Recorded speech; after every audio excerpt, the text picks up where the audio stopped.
Hi, everybody. We will be getting started in 3 minutes, so please stand by.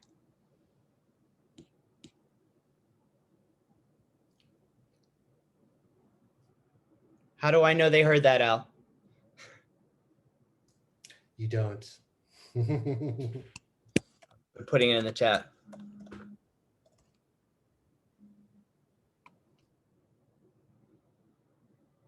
Oh, Evie heard me. Good.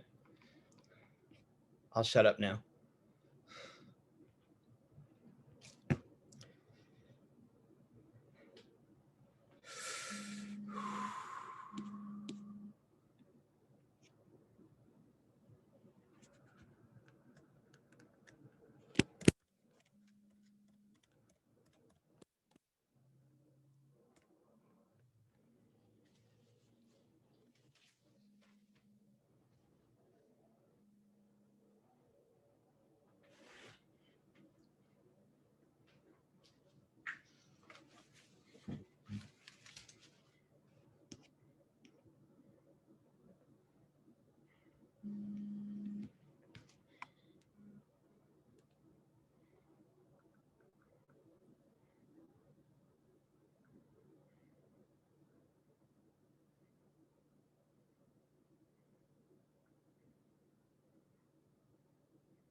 Okay, folks, we're going to start in 1 minute.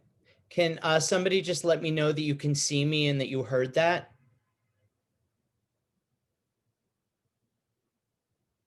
Thank you.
Okay, I think we're going to start. as long as everyone can see and hear me. And Al, as we go, anyone else can just come in as they will, right? The attendees? That is correct. Okay. All right. Good afternoon, and welcome to the celebration of life of Jane Lowry. I have to start again. Good afternoon, and welcome to a celebration of the life of Jane Lowry. It's so good to have you all here today. Jane Lowry, Lady Jane, beloved friend and family member, consummate actress, impeccable poet, grande dame, and as irreverent, earthy, and naughty as she was regal. Jane left this earth 1 year ago today. Many of you know that Jane was diagnosed with Parkinson's disease in 2012 and had hip replacement surgery in 2014. Despite her limitations, Jane took a huge bite of life during her final 6 years. She was out to dinner an average of 5 nights a week. She was constantly at the theater, concerts, cabaret, and the movies. Jane visited with friends often and went to physical therapy. Jane published her book of poetry, Who Are We, in 2015. She took 7 vacations in 3.5 years. She went to Florida, Fire Island, Grand Cayman Island, and Palm Springs 4 times. 4 times. It was on her final trip to Palm Springs in October of 2019 that Jane began to not feel well. Blessedly, that did not preclude her from spending some very enjoyable time with our friends Michael Roman and his husband Mark Hufford, and with our friend Al Mikashan, all of whom are here today.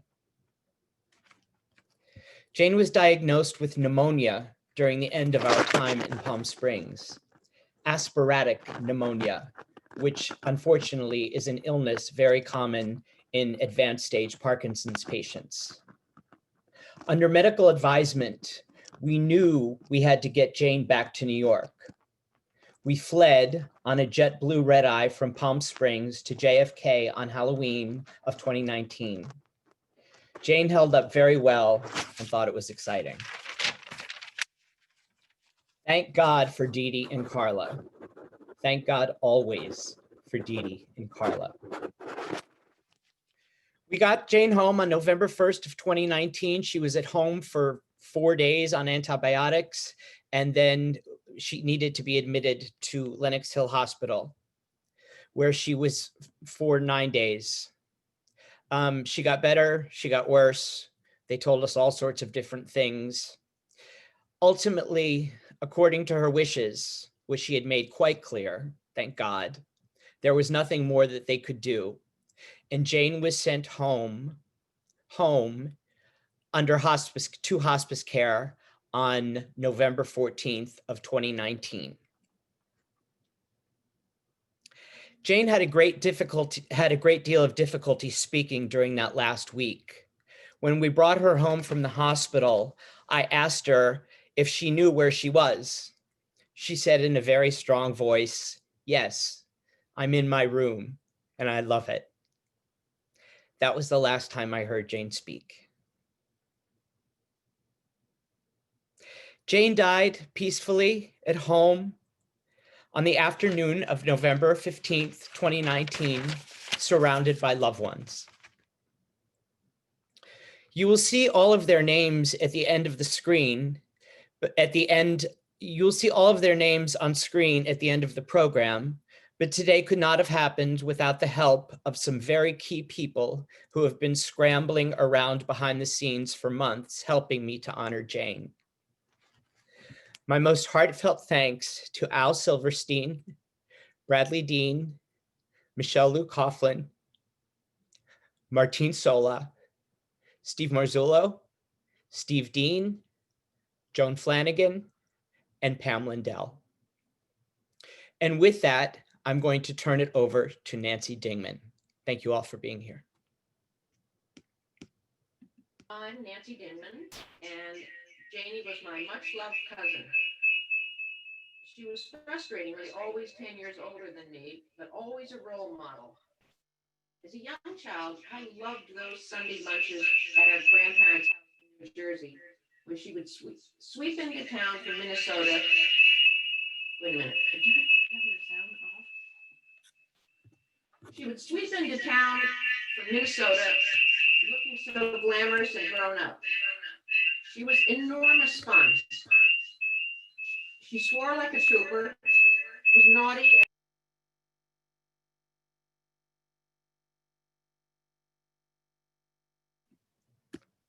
Do we need to do something about that sound for Nancy, Al? Her video? Yeah, I'm not sure what I can do, but let's move to the next speaker. My recommendation to her would be to turn off any other device that may be on. Let's just do that now and have Nancy get into her shot so she can do it. So, Nancy, can you get in your frame? let me, you want Nancy? Let me put her back on. Please bear with us, folks. This is new to everyone.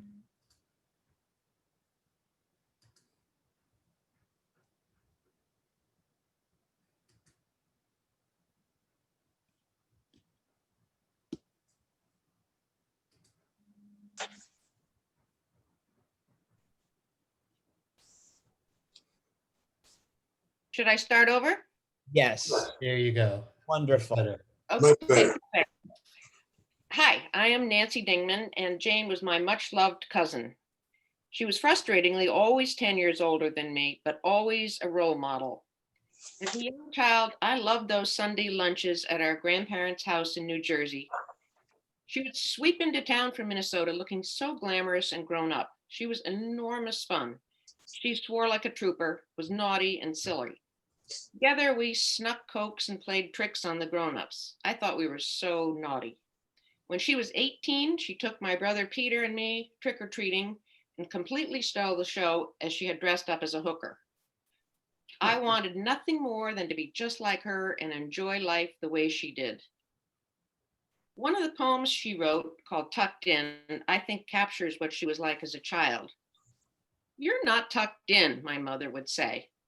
She didn't mean in bed at night with a cozy nightlight. She meant my blouse was pulled out, skirt hung down, and my socks were fucked up. In addition to being, boy, was Jane a good listener. I have vivid memories of pouring my heart out to her at the ripe age of 7 when I broke my leg. The doctor said, "Well, I guess you'll never be a ballerina." Jane called from Minnesota to assure me that my career was still possible and that great actors and dancers suffered setbacks. Unfortunately, however, my career as a dancer was short-lived, unlike Jane's. As Piglet asked his friend Winnie the Pooh, "We'll be friends forever, won't we, Pooh?" Pooh answered, "Even longer." That's how I felt about being friends with Jane. And we did remain friends even longer. We reconnected when I was in college and periodically saw her in New York. She remained glamorous and irreverent and intriguing, and I might add a little out of my country bumpkin league. But I began to appreciate just how smart and talented she really was. Imagine being given the honor of Best Actress at the Northwestern graduation, on top of being voted best all around in 8th grade. And yet she was still a good listener. I can just hear her picking up the phone after we hadn't seen each other for months or a year even, and she'd say, "Honey, how are you? Are you in New York? Tell me everything right now." Later in recent years, when I would turn the conversation around to ask Janie how she was doing, she would always share what she was reading, what plays she'd seen. Most recently, she'd talk about her own writing and poetry and the excitement she felt about it. She loved those poetry classes and the people in them, though she was often her own worst critic. What she also delighted in was the company she had and the support she could count on from Chris and all of her helpers. Jane got support, but she also gave support. She took our niece under her wing when Annie moved to the West Village right out of college, and she introduced her to the corner restaurant where Janie was the mayor, I think. My family sure appreciated her loving concern when our nephew Manny was killed in 9/11, and Janie showed up. She was there at the firehouse on 14th Street again and again for celebrations of his life well after his death. A much overused word today is authentic, but Janie was very much her own person. She did things her own way. I think the song written by Paul Anka captures her pretty well. To quote a few verses, I've lived a life that's full. I've traveled each and every highway, and more, much more than this. I did it my way. I loved, I laughed, I cried, had my fill, my share of losing. And now as the tears subside, I find it also amusing. Just to think, I did all that, and may I say, not in a shy way. Oh no, not me. And finally, I'd like to end with another of Jane's own poems called The End. Both Tom and I loved the poem, and we talked about it with her. And it goes like this. I hope to crank down like a good motor that's done its work conscientiously and folds its hand and says, thank you, it was fun, but now I'm through. Back to you. If it's back to us really, which it must be, we will do all we can to be a good friend, to listen, to be curious and serious, but not to take ourselves too seriously, and be just a little bit naughty along the way. Thank you, Janie, for all you've added to my life. I will now hand it off to David Simpson.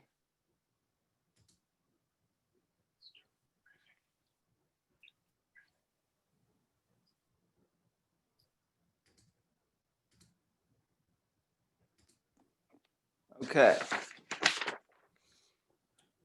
I've unmuted myself and turned on the video.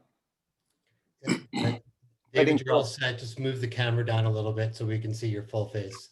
Oh, There you go. am I going to see my whole person on my whole face here or just up Yes. at the top? You're all good. You should just start. Okay. Thank you.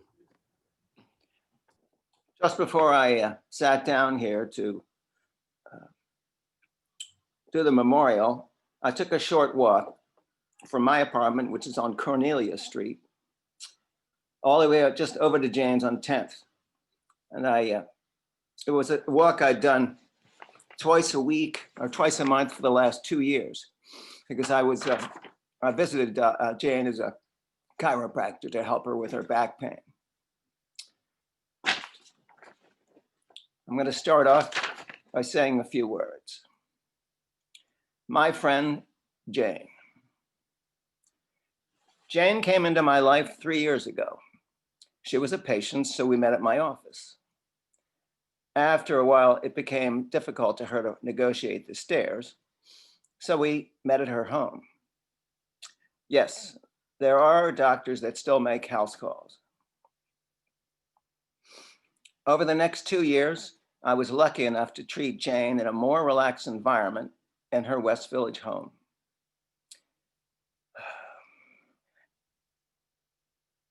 In addition to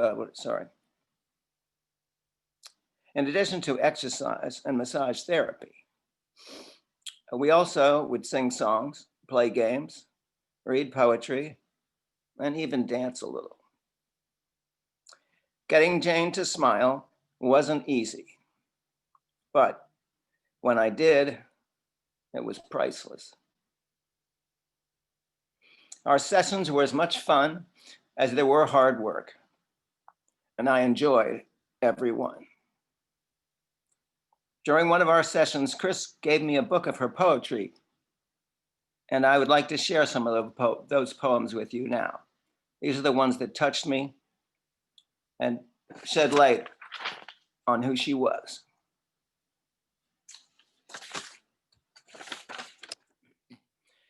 Country childhood. What I often miss is my childhood, when nothing was up to me. The horned owl hoots, tiny mice skitter. I'm not afraid. My knees scrape up a tree.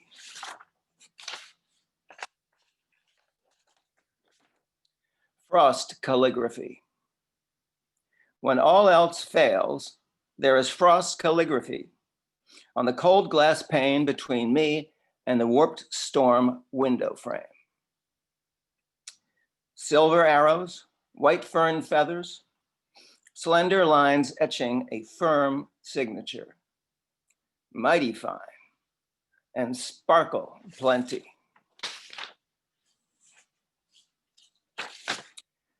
My grandmother's hands.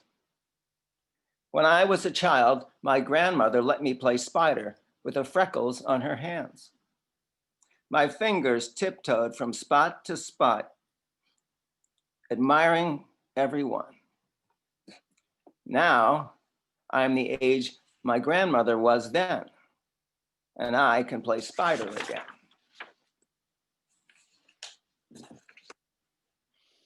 Talking to mother. It's not that she's far away. Well, she is, she's in Minnesota, but she's far away. I can talk to her, but I can't reach her. She doesn't know when I'm angry. She doesn't know that I love her.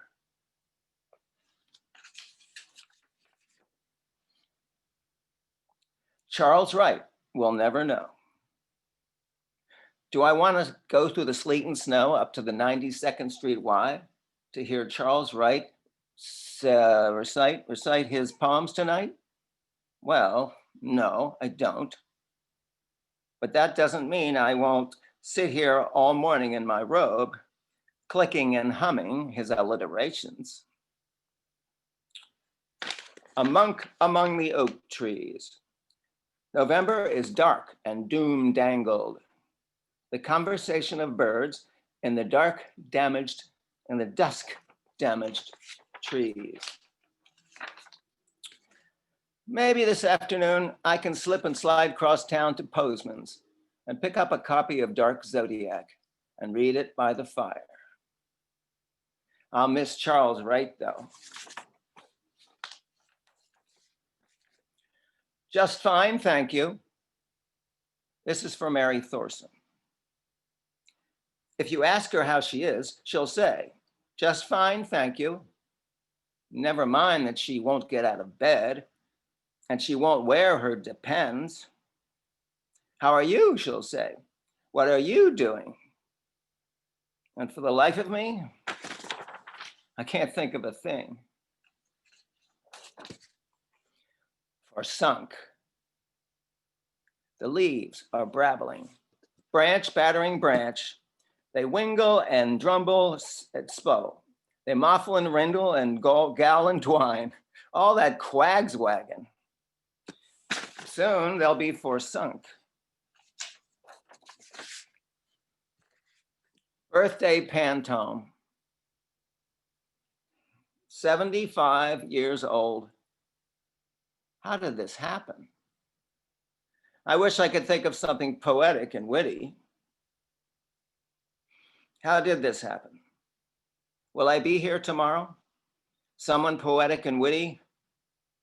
I wish I were a good sport. Will I be here tomorrow? At least the sun is shining. I'm not a good sport, but the sky is not gray. Today, the sun is shining as on the day of my birth, and the sky is not gray. Sunset will be spectacular.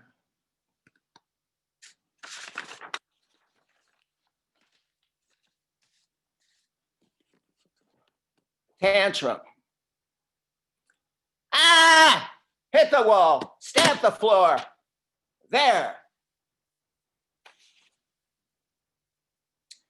And now for Pam Lundell.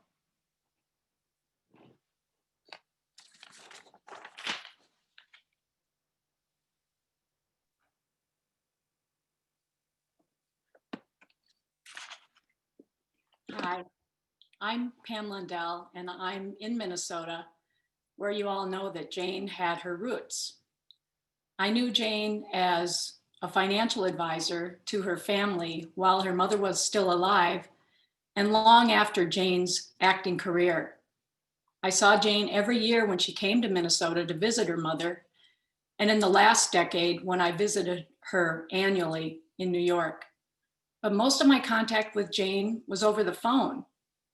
Jane would call me and say in that elegant, sophisticated voice of hers, "Oh, hi, Pam, this is Jane, Jane Lowry," as if there could ever be any mistaking who she was. Jane always had a story or two to tell me, which always included colorful language that as a young Minnesota trust officer often surprised, no, shocked me, at least in the early years. She also told me about her cousins, her old friends, Terry and Charles, whom she visited when she came to Minnesota, and Doric and Vincent, and of course, her childhood best friend, Corinne. I was lucky to get to meet some of them over the years. Jane was a good listener too, always asking me how my family was and remembering all their names. One year I brought my daughter with me to New York to see a play. Jane didn't go, but she enlisted Vincent to escort us. We all had a lovely dinner together. Jane's life changed pretty dramatically after her fall in 2014. Her independence gave way to needing around-the-clock care and support, which Jane fiercely resisted in the beginning. It took some time to settle in, and there were definitely bumps along the way, which many of you out there can remember. But finally, with the love and care from her dedicated team, led by Chris and Dee Dee and Carla and Tim, Jane got into a groove. She wrote poetry. She went to plays again. She traveled. Every time I visited Jane, we had dinner together with her friends. She loved being the center of it all, especially when it was on her terms, which meant she got to have her gin and tonic, just one, well, sometimes maybe two. I think we can honestly say that Jane's last few years were some of the happiest for her, certainly in all the years I knew her. And I know she's smiling down at us now, celebrating her life. And I can just hear her say, "Well, listen, honey, good to talk to you too. Bye-bye."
she's unable to lunch today. Madam, Miss Otis regrets she's unable to lunch today. And she's sorry to be delayed. But last evening down in Lover's Lane she strayed. Madam, Miss Otis regrets she's unable to lunch today.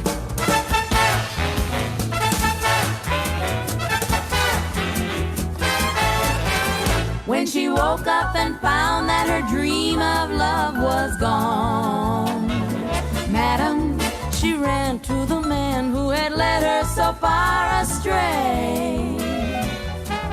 And from under her velvet gown, she drew a gun and shot her lover down. Madam, Miss Otis regrets she's unable to lunch today.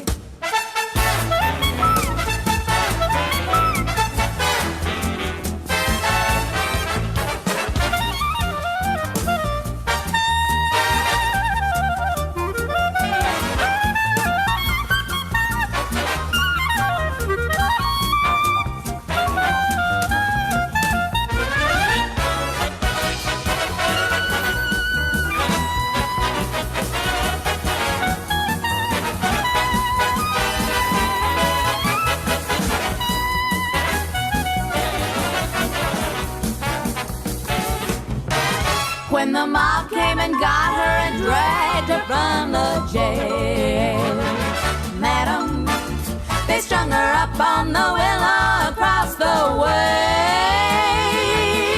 And the moment before she died, she lifted up her lovely head and cried, Madam, Miss Otis regrets she's unable to lunch.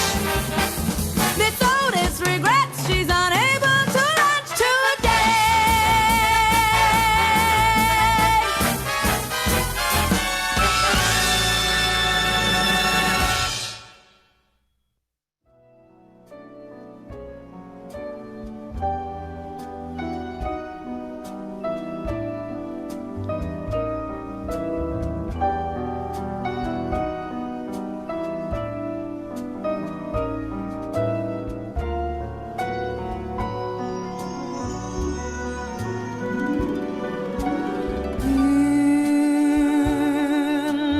Small cafe, the park across the way, the children's carousel, the chestnut trees, the wishing well.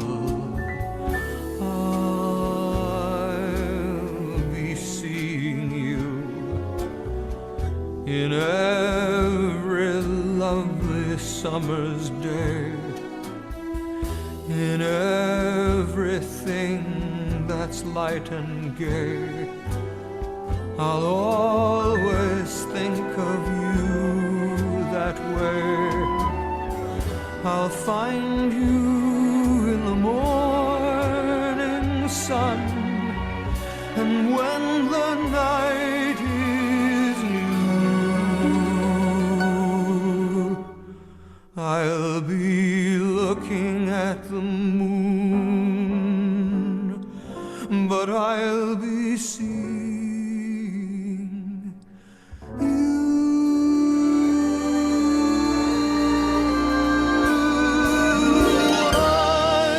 I'm aware my heart is a sad affair. There's much disillusion there, but I can dream,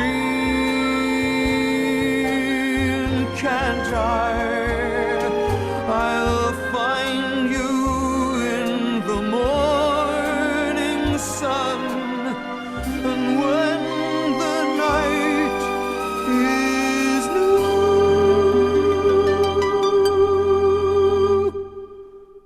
I'll be looking at the moon. but I'll be seeing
Okay, am I on now?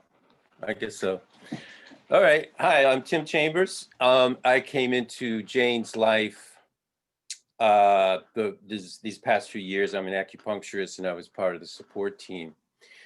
I'd like to say that I kind of got pressed into duty here today when Corinne Brown, Jane's BFF forever and ever, had to drop out.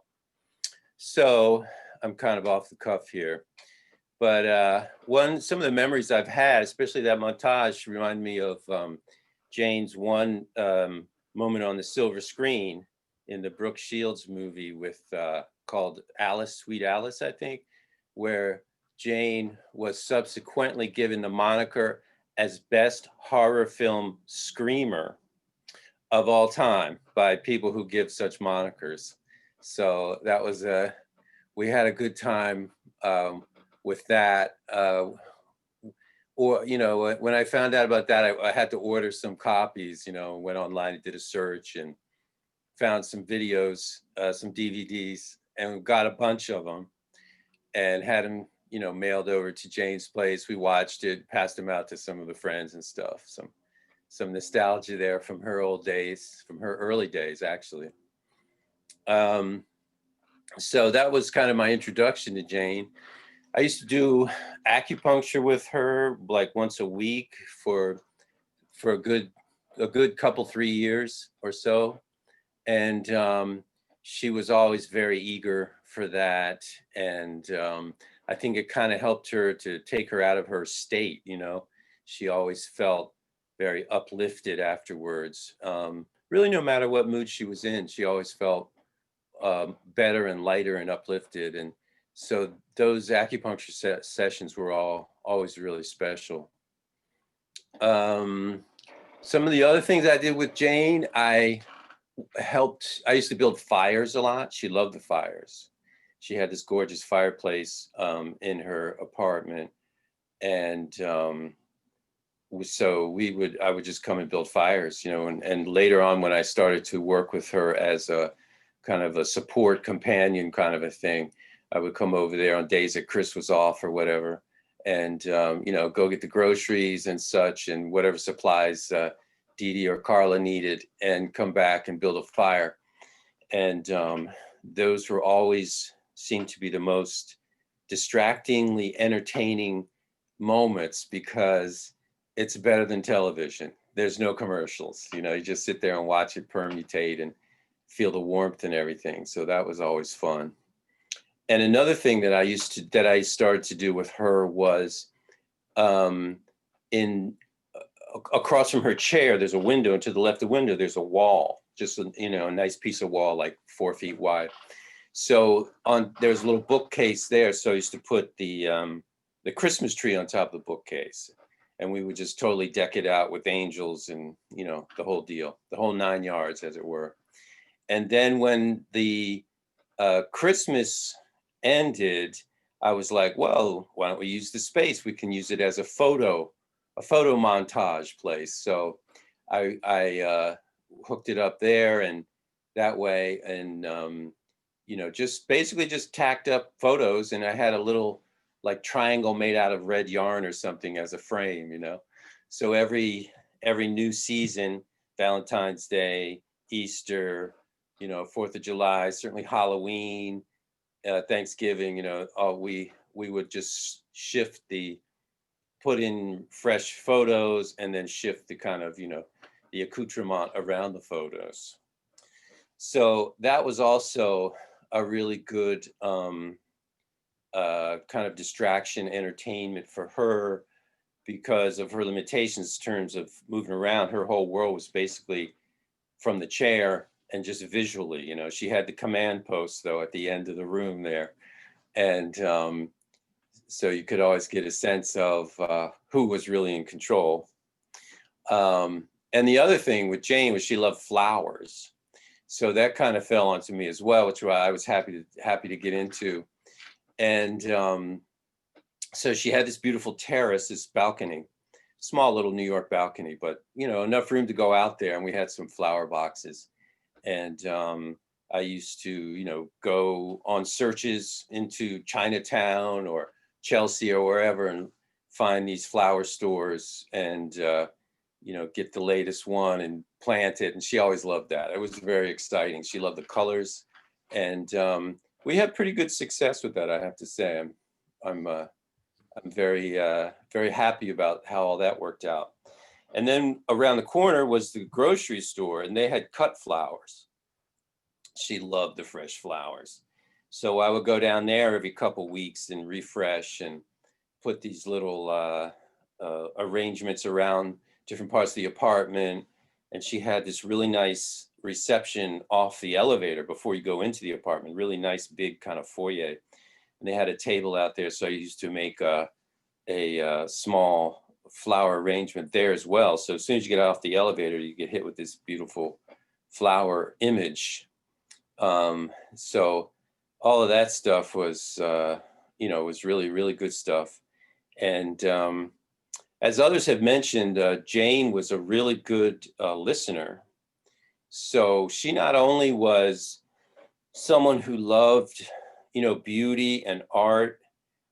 She was very interested in culture, politics. We didn't go into politics too much because it was so upsetting. But as others have mentioned, she was very forthcoming in her opinions and had no problem coming out with them, But the other thing about Jane that was so special was that you could sit down and talk with her about your own travails. And, she was right there with you, very curious, always very supportive. And she was also a team player, like she was a big fan of the New York Mets, like who, and she would say, did we win today? It was always, behind the team. And I guess I'll end with this. I was working on a psychology degree during that time, like an online degree. And I would go, in fact, the university that I attended virtually was in Minneapolis, Minnesota. So how about that for synchronicity? Anyway, I was, some of the courses were easy, some were not so easy, especially like statistics, that stuff, that math stuff. And so there were a couple of teachers I had little issues with, and always. So I would share my issues, my conflicts and stuff with her. And she would crack some jokes but she was always right there and very supportive. And I have to say, it was really nice to have that kind of comfort, that support that would help me to just keep on plugging away and finally, achieve the goal, get the degree. And of course, some of the stuff I learned in those psychology courses, I was able to apply on Miss Jane, because she was on some levels quite plain and simple, and other levels quite complicated, quite complex. So Jane, I'd just like to say, raise a small glass of Prosecco to the grand gin and tonic in the sky. Blessings and love to you, and thank you for yours. And with that, I'd like to pass it on to Joan Flanagan. Hi, peeps. I clicked my thing, so hopefully you can see me and hear me. You're good. You're good. Okay, good. Well, I still live at Hudson Mews, where Jane moved in 1978, along with a whole bunch of the rest of us, when the building had just been rehabbed and the courtyard was a pile of mud.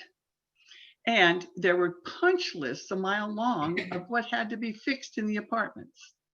But Jane was a trooper, as were the rest of us, and we got through it and got a settlement from that old developer and got things straightened out. And I should mention that her friend Dork Wilson helped her move in to that apartment. Now, Jane was reluctant for many years to serve on the board of directors, but she was told by one of our neighbors that we needed to have some more women on the board. So she served on the board of directors from 92 to 99. I think those were fairly quiet years as far as big projects, but who knows what was going on in that board meeting with 9 people. It was quite a project. Jane always had a thing about noise. You know, she didn't appreciate certain noise, and there was a lot of noise outside. There would be children playing in the back and all around, but she sort of got over it and really got to know Penelope and Clementine, the kids next door on her floor. She also reassured me that the only noise she heard from my apartment on 4C was when the furniture was moved and the vacuum was run. So I was really relieved about that. Now, Jane was a party girl. You may have gotten that from some of the previous notices. And with regard to the parties in the buildings, I think she didn't miss very many. And there was always the holiday party that Jane and David had on the 4th floor. And Jane would come up and hold court, as only Jane could hold court, and visit with people. And of course, in the early days, she would like run around and visit with people. But then later, she would come up, sit in a comfortable chair, and hold court and visit with people. Many of you can picture Jane holding court. The other parties we had were potlucks on the roof and later down in the courtyard garden. And when Jane came, she would bring fabulous cookies from Patisserie Claude. And I'm pleased to announce that Patisserie Claude is still alive and well on 4th Street. I think she'd appreciate that. Now, another party, one very important party, was a book signing. You heard about Jane's poetry and you saw the book held up. Ariel and David, her neighbors on the 3rd floor, had a wonderful poetry reading and book signing party for her. She and a lot of us got to meet various people from her life. So the people in the building got to meet, you know, people that were not in the building. That was one of the best parties. I also had the privilege of reading some of her poems ahead of time that didn't get published, maybe. When she would come home from poetry class, sometimes we ate dinner at Smorgas on her way home from poetry class. Then it's about theater going. Of course, being since Jane was an actress, I was reluctant to recommend plays for her to see that I had seen, but I would do it anyway. And we didn't have arguments, but we had a lot of discussions about the plays we had seen. And I did pretty well, not 100%, but pretty well with the recommendations. Now, the whole thing about eating out, Chris mentioned about eating out. I got to do more of that after I retired, hang out and eat out, stuff like that. And there were many places in the neighborhood that were Jane's places. I suppose one of the biggest ones was Gaetana's on the corner of Christopher and Greenwich there. And of course, she knew Frankie, the owner, and Dick, the bartender, was also an actor. And then there was Rocky and Glenn. And if I don't mention it now, I'm going to forget. It's about the gin and tonics there. They had to be in a lowball glass, but everybody in every restaurant that we went to regularly knew that. So it was no problem. Another place that frequently, oh, it was for a while, it was every Sunday evening. Jane was up at Spaso and to hear the trio. And she had her, I swear, she had her own table right in the back there. And occasionally I got to go along and listen to that jazz trio. Then there was Left Bank over at Perry and Greenwich, which was always very welcoming.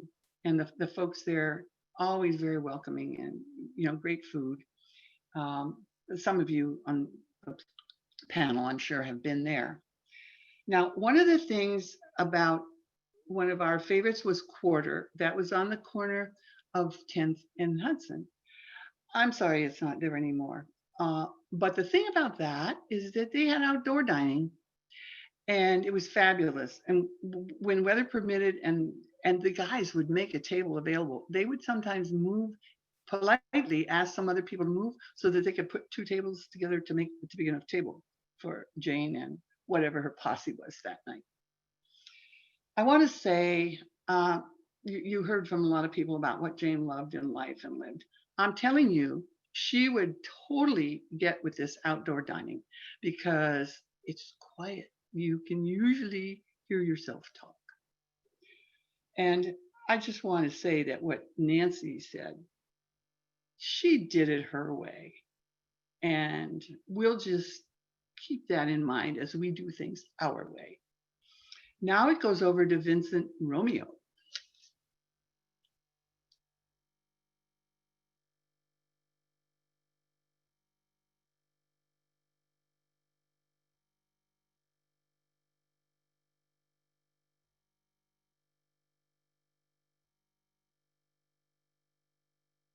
Okay.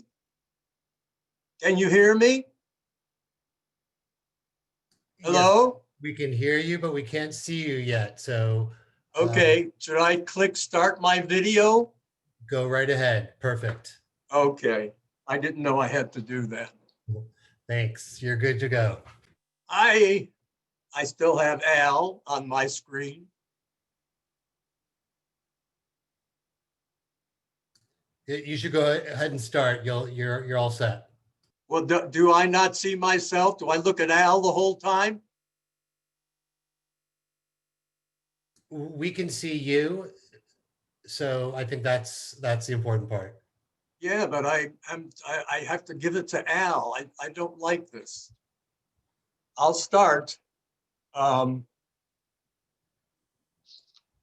thrown. I'm sorry. It's okay. It's probably on another screen hidden. For me, Yes. I don't know where it is. I don't understand why it's doing that. That's not right.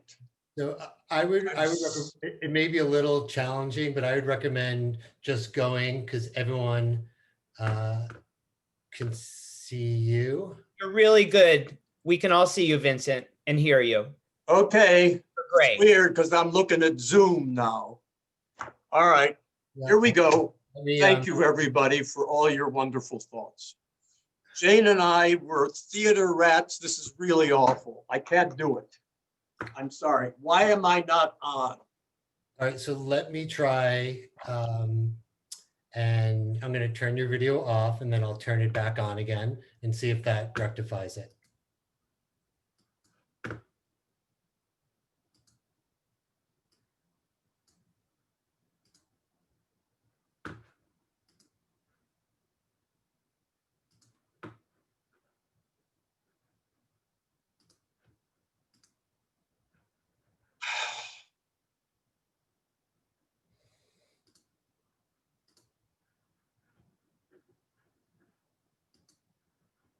Okay.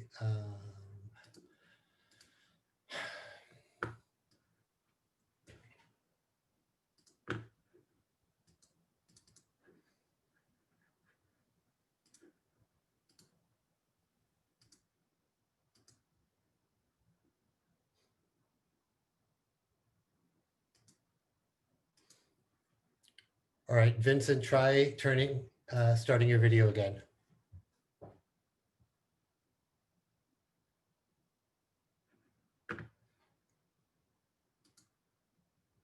And now unmute your video. Okay. There you go. Can you see yourself now? Well, no, it's still Al. Let's do it.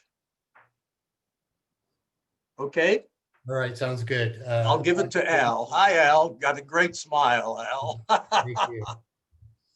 Darling, darling Jane. Jane and I were theater rats from the get-go. It was about the theater. We were committed. In that wonderful montage that you did, Chris, there is a photo of Jane as the Tennessee Williams' sister in Glass Menagerie that she did right after college. And she played that with Larry Kirk, who then became, of course, in West Side Story and Company. That was, Jane loved Tennessee Williams. And finally, at the end of her career, she got to be in a Tennessee Williams play in New York, Creve Coeur. We started out in the 60s. The way we met was really interesting. There was a cafe on Cornelia Street called Joe Chino's Cafe. It was the moving place at the time, along with La Mama in the East Village and Joe Chino's Cafe on Cornelia Street. That's where the theater in the early 60s, the new exciting experimental theater started at Joe Chino's Cafe. All the new playwrights like Sam Shepard, Lanford Wilson, everybody, Joe pulled them in and produced and did their plays. One night, when actually Jane and I met there in the early 60s, I was just in New York, she was just in New York. We went there to read for Doric Wilson, who was another one of the playwrights who started there, and for his play called And He Made a Her. Now, the he was Adam and the her was Eve. And it was a play about Adam and Eve. And I loved working with Jane. She was lovely. She was quick. She was wicked in a way as Eve. And we became immediate friends. Joe Chino was terrific. He lasted for the 60s. And then the Chino Cafe sort of fell apart and was on fire, and Joe died. But he was the exciting, new, auspicious place where the theater in the 60s began. Ionesco came out of that, Beckett, Genet. So one night, a producer, director named Richard Barr, who wound up becoming very big because he produced Who's Afraid of Virginia Woolf and all of Edward Albee's plays, came and saw Jane and I in He Made a Her and put us to work. Jane was in, I think her first Broadway show which was Poor Beatles. And I was taken over by Richard to the Cherry Lane Theater to do a season of wonderful absurd theater plays. And from that time on, Jane and I were in each other's lives forever. We double dated. I have, some wonderful memories. We double dated one night with Jane's mother and father and went to the Waldorf Astoria's nightclub. In those days, people were still going out and dancing. A funny moment happened. Jane and I got up to dance, a nice slow dance rhythm. And all of a sudden from the stage, whoever the orchestra leader was, I can't remember, said, change partners.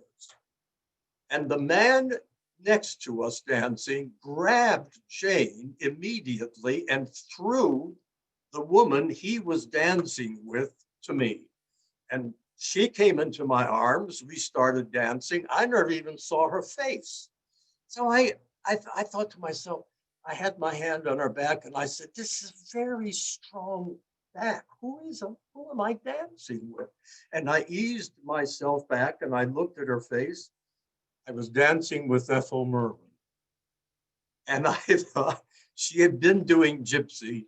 She was, of course, the great Mama Rose and great in many other ways. But that was a wonderful night we had. I wound up doing the Sudden End of Anne Cinquefoil that Richard Barr directed, written by Katharine Hepburn's brother, Dick. Jane, again, because of Richard Barr, wound up in Edward Albee's Delicate Balance at Lincoln Center. And she always worked with Doric. She became Doric's muse, in a sense.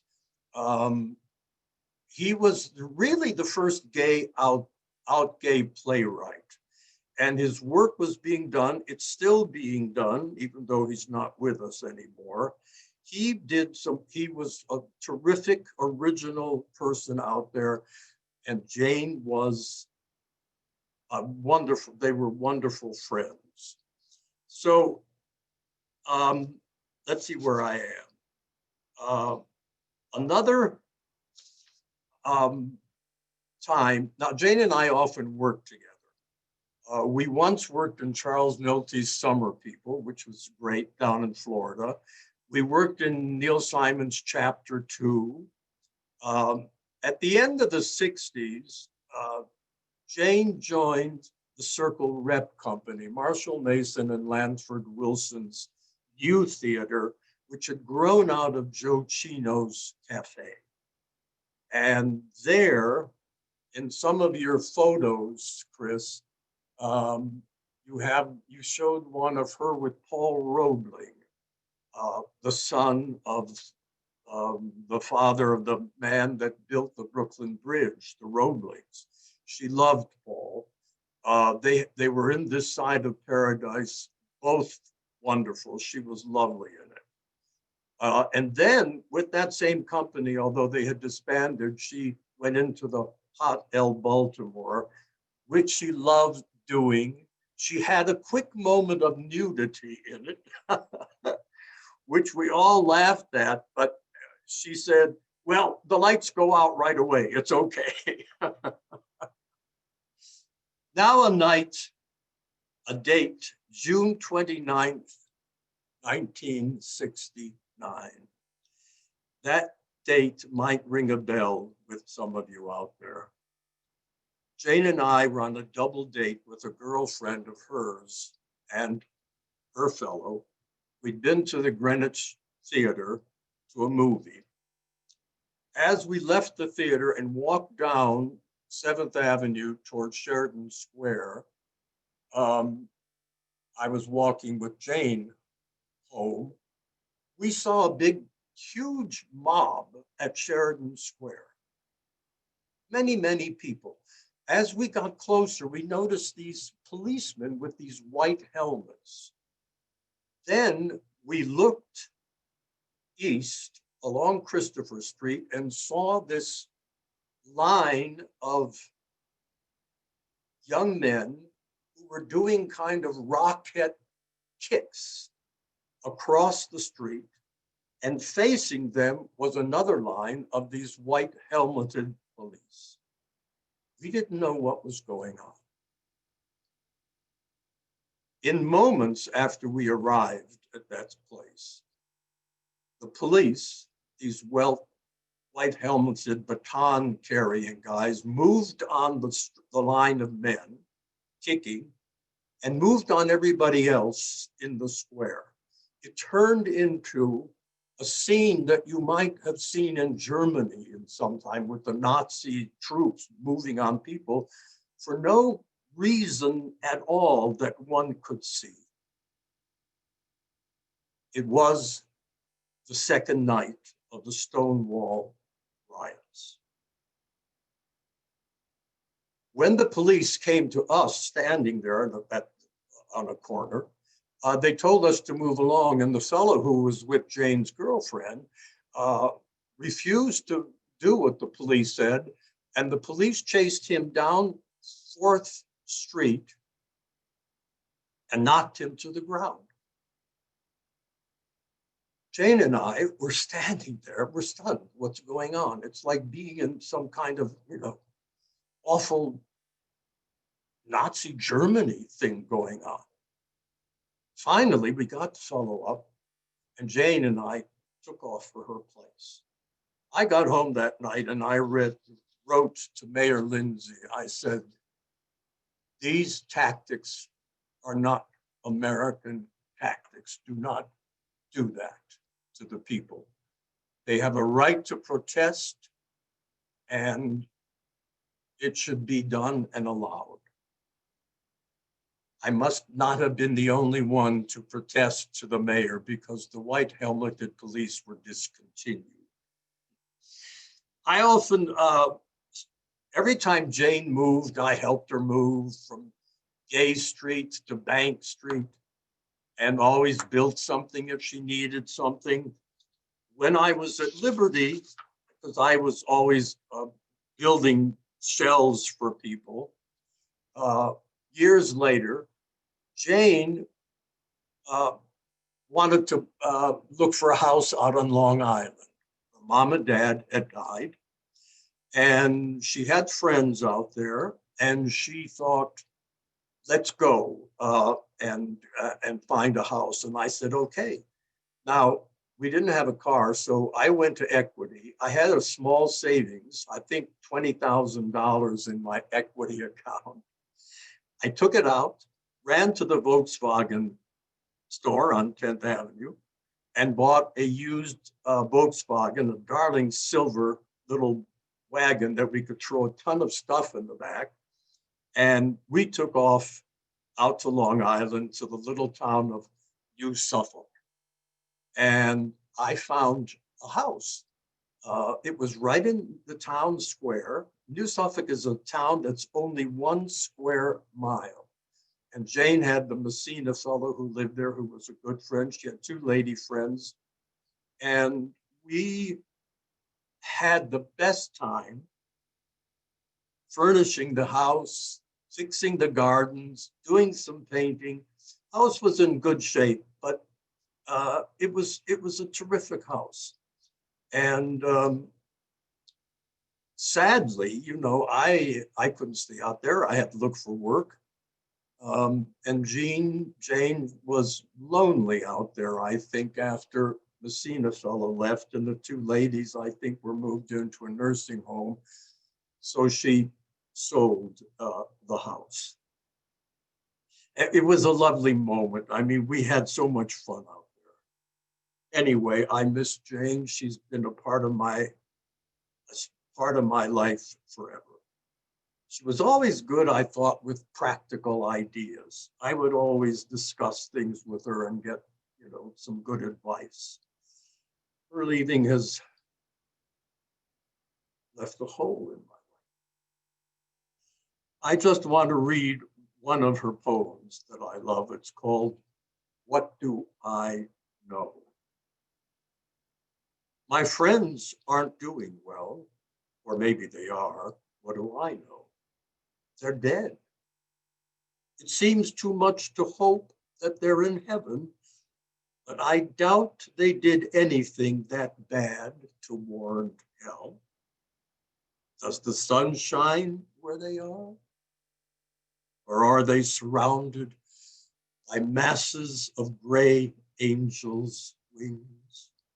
Are we supposed to know or guess these things?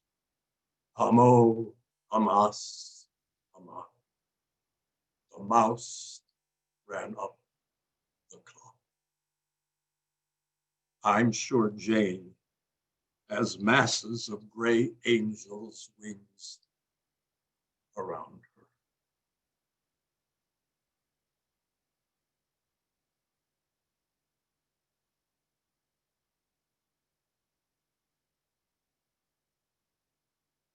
Michael, how are you? It's very, very hot here, and I'm sure it's very, very hot there too. But maybe it'll be cooler, and I hope we can come see you later. And I got new windows. Oh, and I got new windows. They put them in yesterday. That's all for now. Bye, Michael. All for now. Bye, Michael. Michael, how are you? Hi. Let's get this stupid float out of the way. Yeah. Hi. Let's get this stupid float out of the way. Yeah.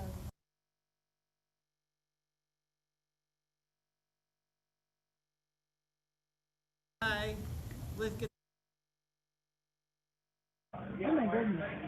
Look at Jane's new earrings.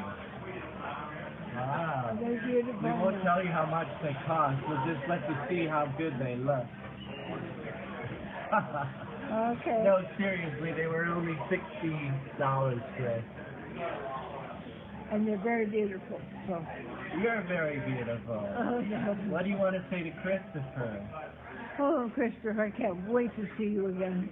Oh, that's nice. Yeah. You haven't had any cocktails, have you? Me? Yeah. Maybe you should have one now, just to toast to Christopher. Toast to Christopher. Wait, let's put that in front of the camera. You didn't see it. Okay. Bye, Chris. Blow him a kiss. Bye, honey.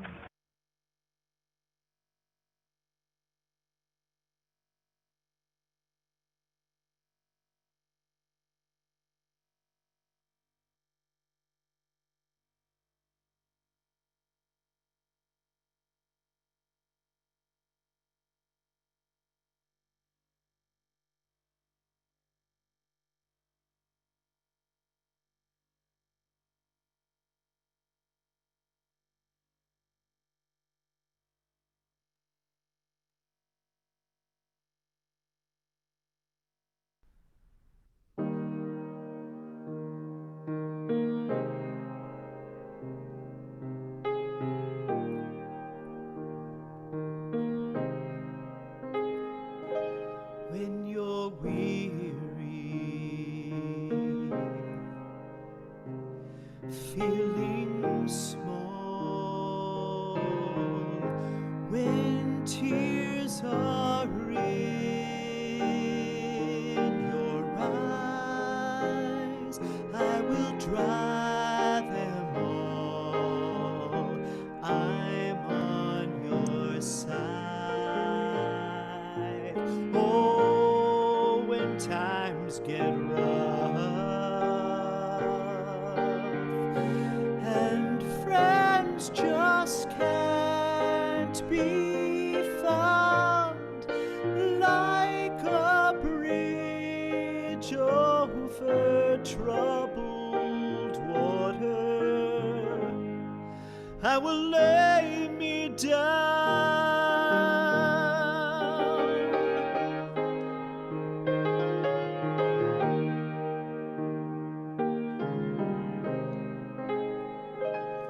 When you're down and out, when you're on the street, when evening falls so hard, I will comfort you. I'll take your part. Oh, when darkness comes and pain is all around, like a bridge over troubled water, I will lay me down.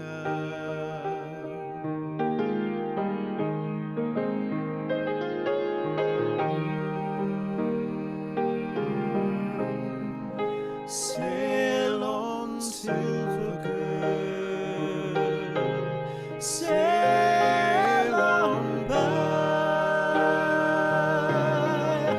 Your time has come to shine.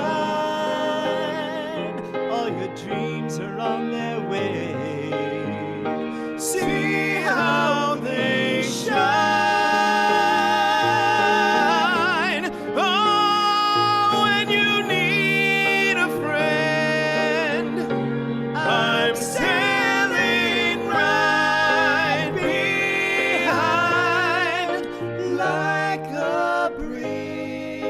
refuge of the troubled.